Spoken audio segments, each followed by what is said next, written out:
السلام علیکم ورحمۃ اللہ وبرکاتہ۔ پیارے ناظرین اکرام، امید کرتا ہوں تمام احباب بخیر و عافیت ہوں گے۔ میری دعا ہے کہ اللہ تبارک و تعالیٰ میرے سننے والوں، چاہنے والوں، دیکھنے والوں کو اپنی رحمتوں برکتوں کے احصار میں رکھے اور خالق کائنات تمامی برادران اسلام پہ اپنا خصوصی فضل و کرم فرمائے۔ گفتگو کا آغاز کرنے سے پہلے تمامی احباب کی خدمت میں گزارش ہے کہ میرے چینل کو سبسکرائب فرما دیں، بیل آئیکن کو دبا دیں تاکہ میری ہر آنے والی نئی ویڈیو آپ تک بآسانی پہنچ سکے اور میں اور آپ سب مل کے دین اسلام کی تعلیمات کو عام کرنے میں اپنا کردار ادا کر سکیں۔ گرامی قدر حضرات، آپ سبھی احباب جانتے ہیں کہ آج 7 ستمبر ہے۔ 7 ستمبر کو عشاقان رسول صلی اللہ علیہ وآلہ وسلم یوم تحفظ ختم نبوت کے حوالے سے مناتے ہیں۔ آئیے آج جانتے ہیں کہ اس دن کو تاریخ پاکستان کے اندر اتنی اہمیت کیوں حاصل ہے۔ 7 ستمبر 1974 وہ تاریخی دن ہے جس دن قادیانیوں کو ملک پاکستان کی قومی اسمبلی نے قانونی طور پر غیر مسلم اقلیت قرار دیا، اور اس کی وجہ تمام عالم اسلام کے سامنے قادیانی کفر واضح ہو گیا، اور ہر ذی شعور پاکستانی نے قادیانی کفر پہ عقائد کی وجہ سے ان کے کفر کو تسلیم کیا۔ یعنی کہ 7 ستمبر 1974 کا وہ عظیم دن ہے جس دن قادیانیوں کو ملک پاکستان کے آئین اور قانون کے مطابق بھی غیر مسلم اور کافر قرار دے دیا گیا۔ اس طرح قادیانیوں کے کفریہ عقائد کھل کر کے تمامی مسلمانوں کے سامنے آ گئے، اور ہر باشعور پاکستانی نے قادیانی کفریہ عقائد کی وجہ سے ان کو کافر تسلیم کیا۔ 7 ستمبر ہماری تاریخ کا روشن اور تاریخ ساز دن ہے جب ہزاروں مسلمانوں نے عقیدہ ختم نبوت کے تحفظ کے لیے اپنی جانوں کا نذرانہ پیش کرتے ہوئے طویل جدوجہد کے بعد پارلیمنٹ سے قادیانیوں کو آئینی طور پر غیر مسلم اقلیت قرار دلوانے میں کامیابی حاصل کی۔ برادران اسلام، عقیدہ ختم نبوت کا تحفظ ہر مسلمان پر فرض ہے، اس کے ایمان کا تقاضا اور آخرت میں شفاعت رسول صلی اللہ علیہ وآلہ وسلم کا ذریعہ ہے۔ ختم نبوت کا عقیدہ اسلام کا وہ بنیادی اور اہم عقیدہ ہے جس پر پورے دین کا انحصار ہے۔ اگر یہ عقیدہ محفوظ ہے تو پورا دین محفوظ ہے، اگر یہ عقیدہ محفوظ نہیں تو پھر بندے کا دین بھی محفوظ نہیں، ایمان بھی محفوظ نہیں۔ عقیدہ ختم نبوت کا مطلب یہ ہے کہ نبیوں کی تعداد حضور صلی اللہ علیہ وآلہ وسلم کے آنے سے پوری ہو چکی ہے۔ حضور صلی اللہ علیہ وسلم کے بعد نبوت اور رسالت کا دور ختم ہو چکا ہے، اب تا قیامت کوئی نیا نبی یا رسول نہیں آئے گا۔ قرآن مجید میں جہاں اللہ تعالیٰ کی وحدانیت، فرشتوں پر ایمان کو جزء ایمان قرار دیا ہے، وہاں سابقہ انبیاء علیہ السلام کی نبوت اور رسالت پر ایمان بھی ایمان کا جز قرار دیا ہے۔ عقیدہ ختم نبوت کسی ایک فرقہ یا کسی ایک گروہ کا عقیدہ نہیں ہے، بلکہ پوری امت مسلمہ کا متفقہ عقیدہ ہے۔ اس عقیدہ کے تحفظ کے لیے کوشش و کاوش اور اجتماعی طور پر بڑھ چڑھ کے حصہ لینا تمام مسلمانوں کے لیے انتہائی ضروری ہے، اور رحمت کونین صلی اللہ علیہ وسلم کی شفاعت کا باعث ہے۔ برادران اسلام، ہمارا فرض ہے کہ ہم عقیدہ ختم نبوت کے تحفظ کے لیے اپنی ساری توانائیاں صرف کر دیں تاکہ روز محشر بارگاہ الہی اور دربار نبی صلی اللہ علیہ وآلہ وسلم میں سرخرو ہو کر حاضر ہوں۔ فتنہ قادیانیت، مرثیت کا فتنہ، دجل و فریب سے عامت المسلمین کو آگاہ کرنا اور کسر نبوت میں نقب زنی کرنے والوں کو دسیسہ کارروائیوں سے مسلمانوں کے متاع ایمان کی حفاظت اور آپ صلی اللہ علیہ وآلہ وسلم کی ناموس اور تاج ختم نبوت کا تحفظ کرنا افضل ترین عبادت ہے۔ جہاں ہم اللہ تبارک و تعالیٰ کی دیگر عبادات و ریاضات کرتے ہیں، اس کو بھی اپنی عبادت کا حصہ سمجھیے اور جزء ایمان سمجھیے کہ نبی رحمت صلی اللہ علیہ وآلہ وسلم کی ختم نبوت پہ پہرا دینا، فتنہ قادیانیت اور ان کے دجل و فریب سے عامت المسلمین یعنی کہ عام مسلمانوں کو آگاہ کرنا، کسر نبوت میں نقب زنی کرنے والوں کی دسیسہ کاریوں سے مسلمانوں کے متاع ایمان کی حفاظت اور آپ صلی اللہ علیہ وسلم کی ناموس اور تاج ختم نبوت کا تحفظ کرنا، یہ بھی ہماری عبادات میں سے ایک افضل ترین عبادت ہے۔ ایمان کی جڑ عقیدہ ہے، عمل عقیدہ کی بنیاد پر قبول ہوگا۔ عقیدہ توحید، عقیدہ ختم نبوت، عقیدہ آخرت، آسمانی کتابوں پہ اپنا ایمان کامل، فرشتے اور تمام ضروریات دین پر کامل ایمان رکھیں، ورنہ عبادت کا کوئی اعتبار نہیں۔ بندہ عبادات تو ریاضت کرتا رہے، نمازیں پڑھتا رہے، روزے رکھتا رہے، اگر اس کا عقیدہ کمزور ہے، بالخصوص عقیدہ ختم نبوت، نبی صلی اللہ علیہ وسلم کی ختم نبوت کے معاملہ میں اگر اس کا عقیدہ کمزور ہے تو کسی قسم کی کوئی عبادت کارآمد نہیں، نہ اس کی نماز قبول ہے، نہ اس کا روزہ قبول ہے، نہ اس کا حج قبول ہے، نہ اس کی زکوٰۃ قبول ہے، نہ دیگر کوئی نیک اعمال اس کے قبول ہوں گے۔ دفاع رسول صلی اللہ علیہ وسلم ہمارا عقیدہ ہے، اس وقت تک ہمارا ایمان مکمل نہیں ہوتا جب تک ہم رسول اللہ صلی اللہ علیہ وآلہ وسلم کی عزت کا دفاع نہ کریں۔ ایمان سے بڑھ کر زیادہ قیمتی کوئی چیز نہیں۔ محبت رسول صلی اللہ علیہ وسلم کا تقاضا بھی یہی ہے کہ جس قدر ہو سکے اپنے پیارے نبی صلی اللہ علیہ وآلہ وسلم کی ناموس کا دفاع کیا جائے۔ آج کے اس دور کے اندر بھی قادیانی مرزئی بولے بالے مسلمانوں کو ورگلانے میں لگے ہوئے ہیں۔ جو لوگ فہم و شعور رکھتے ہیں قادیانیوں کی یہ خرافات کے متعلق اور قادیانیوں کے باطل عقائد کے متعلق، ان کو چاہیے کہ اپنے عام مسلمانوں کو آگاہ کریں اور یہ خبر دیں کہ نبی رحمت صلی اللہ علیہ وآلہ وسلم پہ نبوت کا سلسلہ ختم ہے، بعد میں آنے والا نبوت کا دعویٰ کرنے والا کذاب اور لائن قسم کا مرتد انسان ہے۔ ختم نبوت ہمارے ایمان کا جز ہے، ختم نبوت کی حفاظت ہمارے ایمان کا جز ہے۔ جو شخص بھی اس ردا کو چوری کرے گا، صرف چوری نہیں، چوری کا حوصلہ کرے گا، ہم اس کے گریبان کے دھجیاں اڑا دیں گے۔ من سب نبی فاقتلوہ، مصطفیٰ کریم صلی اللہ علیہ وسلم کی حدیث پہ عمل کرتے ہوئے جو بندہ بھی مصطفیٰ کریم صلی اللہ علیہ وآلہ وسلم کی عزت و ناموس پہ ہرزہ سرائی کرے گا، پاک نبی صلی اللہ علیہ وسلم کی عزت و ناموس پہ انگلی اٹھانے کی کوشش کرے گا، ہم ایسے انسان کا جناب والا گریبان چاک کریں گے اور ایسے انسان کے گریبان کی دھجیاں اڑا دیں گے، اور اس مقدس ایمانت کی طرف اٹھنے والی ہر انگلی کو اکھاڑ کر کے رکھ دیں گے، اس کا ہاتھ کاٹ کر کے رکھ دیں گے، اور ہم نبی رحمت صلی اللہ علیہ وسلم کے سوا کسی کو اپنا نہیں مانتے۔ ہمارا وہی ہے جو ہمارے پاک نبی صلی اللہ علیہ وسلم کی عزت کرنا جانتا ہے۔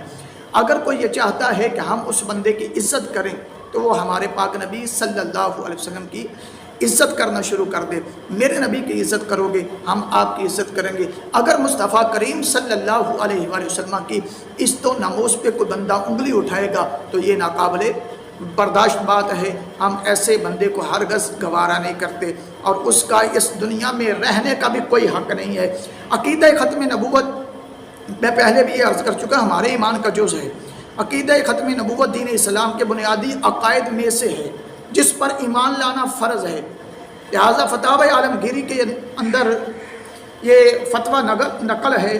فتاوی عالمگیری والوں نے یہ بات لکھی ہے کہ جب کوئی آدمی یہ عقیدہ نہ رکھے کہ محمد صلی اللہ علیہ وسلم آخری نبی ہیں تو وہ مسلمان نہیں، یعنی کہ اگر کوئی بندہ ختم نبوت کا انکار کرتا ہے تو وہ بندہ مسلمان کہلانے کے لائق نہیں، اس کو مسلمان نہیں مانا جائے گا۔ اور اگر کہے کہ میں رسول اللہ ہوں، یعنی کہ اگر کوئی دعویٰ کر دے کہ میں بھی اللہ کا رسول ہوں، یا فارسی میں کہے کہ میں پیغمبر ہوں اور مراد یہ ہو کہ میں پیغام پہنچاتا ہوں، تب بھی وہ کافر ہو جائے گا۔ فتاوی عالمگیری کی جلد نمبر 3 کے اندر یہ بات موجود ہے۔ تو برادران اسلام، ختم نبوت کے حوالہ سے میں گزارشات مزید کچھ 2-4 آپ کے گوشہ گوار کر دیتا ہوں کہ نبی رحمت صلی اللہ علیہ وآلہ وسلم کے متعلق ذرا برابر بھی مصطفیٰ کریم صلی اللہ علیہ وسلم کی عزت و ناموس کے معاملے میں بندہ اگر مگر سے کام لے تو بندہ دائرہ اسلام سے خارج ہو جاتا ہے۔ بندہ ختم نبوت کا انکاری ہو، بے شک وہ نمازیں پڑھتا ہو، روزے رکھتا ہو، حج کرتا ہو، زکاتیں دیتا ہو اور ڈنکے کی چوٹ پہ اعلان کرے کہ میں مسلمان ہوں، ایسا بندہ مسلمان کہلانے کے لائق نہیں ہے۔ دین کا تمام نظام ختم نبوت کے محور پر گردش کرتا ہے۔ اگر ختم نبوت کے بنیادی عقیدہ میں بال برابر بھی فرق آ جائے تو ایمان کا خاتمہ ہو جاتا ہے۔ ذرہ برابر بھی فرق آئے ختم نبوت کے عقیدہ میں تو بندے کا ایمان ضائع ہو جاتا ہے۔ نبی کے بدلنے سے قومیت بدل جاتی ہے، یعنی کہ کوئی بندہ مصطفیٰ کریم صلی اللہ علیہ وسلم کی نبوت کا انکار کرے یا ختم نبوت کا انکار کرے یا نبی رحمت صلی اللہ علیہ وسلم کے بعد کسی کو نبی مانے تو قومیت بدل جائے گی۔ جب سچے نبی کو ماننے سے پہلے کی امت سے خارج ہو جاتا ہے، اگر کوئی جھوٹے کو مان لے تو وہ کیسے پہلے کی امت میں رہ سکتا ہے؟ یعنی کہ مرزئی حضرات آج کل ایک جال بچھاتے ہیں، کہتے ہیں جی دیکھو جی ہم بھی تو قرآن پڑھ رہے ہیں نا، اور ہم بھی کلمہ پڑھ رہے ہیں، ہم بھی نماز پڑھ رہے ہیں، تو ہم بھی مسلمان ہی ہوئے نا۔ تو اس طرح وہ بھولے بھالے مسلمانوں کو اپنے جال کے اندر پھنسا لیتے ہیں، اور کچھ لوگ دولت کے پیچھے، کچھ لوگ جناب والا طرح طرح کے جو وہ لالچ دیتے ہیں شادی کا، باہر ویزے کا اور دیگر، تو لوگ اس بہکاوے میں آ جاتے ہیں، جبکہ ایسا کرنا بندے کو دائرہ اسلام سے خارج کر دیتا ہے۔ لہٰذا اپنے ایمان کی فکر کیجئے، مرزیوں کے ساتھ اپنا جناب والا وہ میل جول نہ رکھیے، ان کے ساتھ اپنا بیٹھنا اٹھنا ختم کر دیجئے، کھانا پینا، ان کی خوشی غمی میں شریک ہونا، یہ سب اعلیٰ حضرت عظیم البرکت فتاوی رضویہ کے اندر حرام قرار دیا ہے۔ قادیانیوں سے ہمارا اختلاف کوئی نہیں ہے، ذاتی اختلاف ہمارا کوئی نہیں ہے۔ اگر آج وہ مرزئی قادیانی پر 4 حرف بھیج کر، یعنی کہ مرزا قادیانی پر 4 حرف لعنت کے بھیج کر اس کو ٹھکرا کر کے دین اسلام میں واپس آ جائیں اور دین اسلام میں سرے سے داخل ہو جائیں، تمام مسلمانوں کو ان کے اس اقدام سے دلی خوشی ہوگی۔ ہم دعوت دیتے ہیں مرزائیوں کو کہ آؤ اسلام قبول کرو، اپنے اس مرزے لعنتی پہ 2 حرف لعنت کے بھیجو، اس کو ٹھکرا کر کے وہ جھوٹا ہے، کذاب ہے، یہ اقرار کرو اور دین اسلام میں خارج ہو جاؤ، ہم آپ کا خیر مقدم کریں گے۔ ہمیں اس بات کی بڑی خوشی ہوگی کہ آپ لوگ دین اسلام میں داخل ہو گئے ہیں۔ اگر اسلام سے دور ہٹ کے مرزے کو اپنا نبی مان کے اور پاک محمد صلی اللہ علیہ وآلہ وسلم کی عزت و ناموس پہ حملہ کر کے اور ختم نبوت کا انکار کر کے تم لوگ یہ چاہو کہ ہماری عزت کی جائے تو ایسی توقع ہم سے کوئی نہ رکھنا۔ قادیانی جماعت کے سربراہ مرزا قادیانی ملعون کا توق غلامی اتار کر مسلمان بن کر آئیں تو دل و جان سے مہمان نوازی کریں گے، لیکن اگر مرزا قادیانی کا توق غلامی پہن کر آنا چاہتے ہیں تو یاد رکھو یہ سرزمین حجاز ہے۔ یہ میں جو قول آپ کو سنا رہا ہوں یہ شاہ فہد خادم الحرمین شریف نے یہ بات ارشاد فرمائی ہے، اور بڑی اچھی بات انہوں نے کہی ہے کہ مرزائیوں کا حرمین شریفین میں داخلہ ممنوع ہے۔ اگر وہ حرمین شریفین میں آنا چاہتے ہیں تو مرزا غلام قادیانی کا توق غلامی اپنی گردن سے اتار کر کے وہ آئیں تو ہم ان کا خیر مقدم کریں گے، دل و جان سے مہمان نوازی کریں گے۔ لیکن اگر مرزا قادیانی کا توق غلامی پہن کر آنا چاہتے ہیں تو یاد رکھو یہ سرزمین حجاز ہے۔ جو کچھ ہمارے پیش روا حضرت صدیق اکبر نے مسلمہ ابن کذاب، یعنی کہ مسلمہ ابن کذاب بھی وہ اس وقت کا جھوٹا نبی تھا، دعوی نبوت کرنے والا تھا، اس کے ساتھ جو سلوک حضرت ابوبکر صدیق نے کیا تھا، شاہ فہد صاحب کہتے ہیں کہ ہم بھی مرزائیوں کے ساتھ ویسا ہی کریں گے۔ مرزائی تب کعبۃ اللہ کے حدود میں داخل ہو سکتے ہیں جب وہ مرزا غلام قادیانی کا توق غلامی گلے سے اتار کر کے آئیں۔ تو برادران اسلام آج کے اس دور کے اندر جو اصل بات میں آپ کو سمجھانا چاہتا ہوں کہ مرزائیوں کا بائیکاٹ کیوں ضروری ہے، قادیانیوں مرزائیوں اور دوسرے کافروں میں کیا فرق ہے۔ اس قسم کے سوالات جو ہمارے مسلمان بھائیوں کے ذہن میں پیدا ہوتے ہیں، اس کے متعلق چند گزارشات پیش خدمت ہیں۔ عیسائی، یہودی اور دیگر تمام کافر ہمارے مذہب کے سخت خلاف اور ہمارے نبی پاک صلی اللہ علیہ وسلم کے کھلے دشمن ہیں، مگر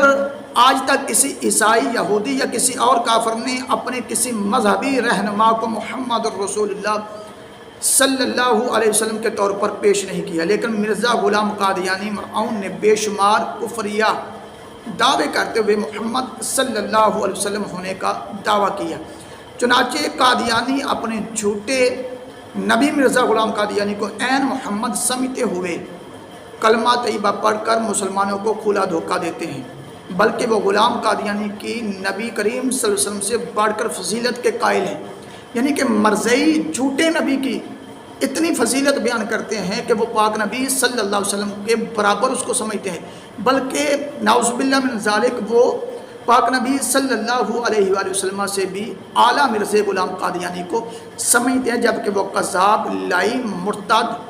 حرامی قسم کا انسان ہے۔ وہ لوگ یہ عقیدہ رکھتے ہیں کہ نبی کریم صلی اللہ علیہ وآلہ وسلم کے زمانہ میں اسلام ابتدائی طریقوں کے چاند کی طرح کمزور تھا، یعنی کہ وہ کہتے ہیں جیسے چاند طلوع ہوتا ہے نا تو وہ تھوڑا کمزور یعنی کہ ہلکا نظر آتا ہے، اس کی روشنی میں تھوڑی کمی ہوتی ہے، پھر وہ 14ویں رات کو زیادہ چمکتا ہے۔ تو مرزائیوں کا یہ عقیدہ ہے کہ دین اسلام نبی پاک صلی اللہ علیہ وآلہ وسلم کے دور میں پہلے دنوں کے چاند کی طرح کمزور تھا، مگر مرزا قادیانی کے دور کے اندر یہ چاند 14ویں رات کی طرح، یہ اسلام 14ویں رات کی طرح روشن ہو گیا، یعنی کہ وہ پاک نبی صلی اللہ علیہ وسلم کی تعلیم و تبلیغ کا بھی انکار کرتے ہیں۔ قادیانیوں کے نزدیک تمام مسلمان کافر ہیں، جبکہ یہودی، عیسائی وغیرہ ہمیں مسلمان ہی کہتے ہیں۔ ہندو، سکھ، عیسائی اپنے کسی مذہبی رہنما کے اہل خانہ کے لیے اہل بیت کا لفظ استعمال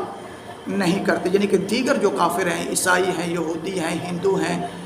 سکھ ہیں، جیسے مجوسی ہیں، یہ کوئی بھی گروہ یا کوئی بھی مذہب جو ہے نا وہ اپنے اہل خانہ کو، اپنے عزیز و اقارب کو، اپنے ساتھیوں کو وہ نبی پاک صلی اللہ علیہ وسلم کے اہل بیت کے مقابل نہیں لاتے، جبکہ مرزائی لوگ یہ سمجھتے ہیں کہ جو مرزا قادیانی کے اہل خانہ تھے وہ ان کو درجہ دیتے ہیں اہل بیت کا، مرزا غلام قادیانی کے جناب والا وہ قریب بیٹھنے والوں کو صحابہ کرام کے برابر سمجھتے۔ لیکن قادیانی ایسے غلیظ کافر ہیں جو پوری دجالی ڈھٹائی کے ساتھ مرزا غلام قادیانی کی بد کردار بیوی کو ام المومنین کہتے ہیں۔ مرزا غلام قادیانی کی بیوی کو وہ کہتے ہیں یہ مومنوں کی ماں ہے، اور اس کے بدگماش ساتھیوں کے لیے صحابہ کرام اس کے ناخلف بیٹوں کے لیے قمر الانبیاء جیسے القابات استعمال کرتے ہیں۔ نہ صرف مسلمانوں کے قلوب کو چھلنی کرتے ہیں، یہ ایسے الفاظ استعمال کر کے نہ صرف مسلمانوں کے قلوب کو چھلنی کرتے ہیں بلکہ مکین غنبد خضرا خاتم النبیین صلی اللہ علیہ وآلہ وسلم کو بھی اذیت پہنچاتے ہیں۔ مندرجہ عقائد سے یہ بات سمجھنا آسان ہو گئی کہ قادیانی عام کافر نہیں بلکہ غلیظ ترین عقیدہ کے حامل ہیں، جو اپنے غلیظ کفریہ عقائد کو اسلام کہتے ہیں اور اسلام کو کفر کہتے ہیں۔ ان کے متعلق احکامات عام کافروں سے مختلف ہونے چاہیے۔ ان کے ساتھ خرید و فروخت، غم و خوشی میں شرکت کرنا حرام ہے، یعنی کہ مرزائیوں کے ساتھ لین دین کرنا حرام ہے، مرزائیوں کے ساتھ خرید و فروخت کرنا، ان کی غمی خوشی کے اندر شریک ہونا یہ قطعی طور پہ حرام ہے۔ ان کی مصنوعات کا استعمال کرنا گویا ان کے اس زندیقانہ مشن کو تقویت پہنچانا ہے، کیونکہ ہر قادیانی ادارہ اپنی آمدنی کا 10% اس امدادی کارروائیوں میں صرف کرتا ہے کہ جو لوگوں کو ورگلانے میں انہوں نے اپنی تنظیمیں بنائی ہیں، اپنی کاروبار میں سے جو نفع ملتا ہے وہ سارا کا سارا اس کا آدھا یا کچھ حصہ وہ ان تنظیموں کو دیتے ہیں جو مسلمانوں کو ورگلانے میں مشغول ہیں۔ لہٰذا برادران اسلام آج کے اس دور کے اندر بھی مرزائیوں کے ساتھ ملنا، مرزائیوں کے ساتھ کھانا پینا، مرزائیوں کے ساتھ بیٹھنا اٹھنا اور مرزائیوں کے ساتھ بول چال رکھنا یا ان کے ایسے عقائد کو ماننا جن کی وہ آج کل جناب والا تبلیغ کرتے ہیں، یا یہ اقرار کرنا کہ وہ مسلمان ہیں، یا ان کے کسی مردے کو اپنے قبرستان میں دفن کرنا یا ان کے جنازے پڑھنا، ان کی غمی خوشی میں شریک ہونا، یہ سارا کا سارا حرام ہے۔ لہٰذا ان حرام کاموں سے بھی بچیے، اور مرزائیوں کی جس حد تک جناب والا مخالفت ہو سکے اس حوالے سے کہ وہ ہمارے پاک نبی صلی اللہ علیہ وآلہ وسلم کے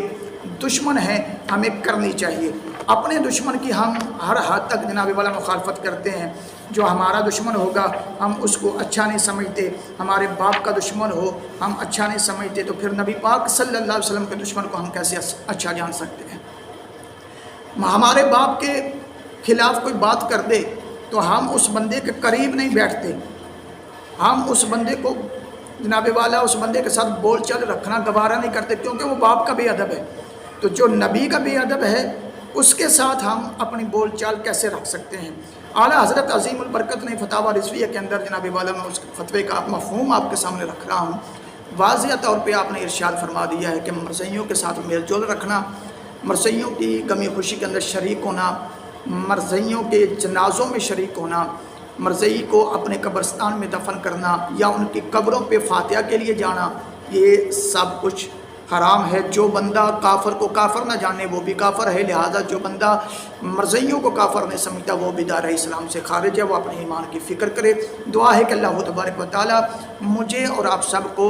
عیدۂ ختم نبوت پہ قائم دائم رہتے ہوئے زندگی بسر کرنے کی توفیق عطا فرمائے۔ اسی عقیدے پہ قائم دائم رہتے ہوئے اللہ تبارک و تعالیٰ حالت ایمانی کے اندر موت عطا فرمائے، اور مصطفیٰ کریم صلی اللہ علیہ وآلہ وسلم کے دشمنوں کو اپنا دشمن سمجھنے کی اور پاک نبی کے مخالفوں کو اپنا مخالف سمجھنے کی اور ان کا رد کرنے کی توفیق عطا فرمائے۔ وآخر دعوانا